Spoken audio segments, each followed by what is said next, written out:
this season hasn't gone exactly as expected for the Nets as originally planned. Or has it? Sitting as a 12th seed in the East with a 14-31 record, the Nets are primed for a high pick in this year's draft. But that record is still subject to change as the deadline approaches, and we see more familiar faces on the way out in order to secure higher chances of the first overall pick.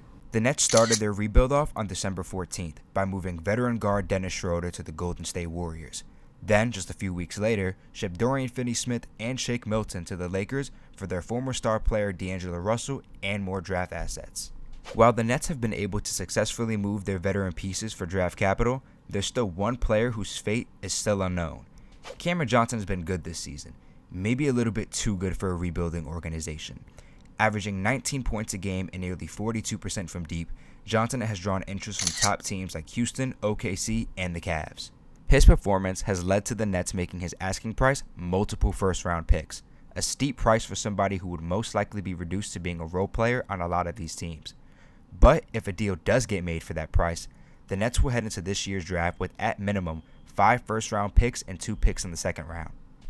Pair that with this being the final year of Ben Simmons being under contract, the Nets could have upwards of $80 million in cap space next year. Suddenly, a future of Ace Bailey or Cooper Flagg in a Nets jersey playing at Barclays Center alongside Jimmy Butler or Brandon Ingram doesn't sound too far-fetched. Or maybe I'm just getting a little ahead of myself.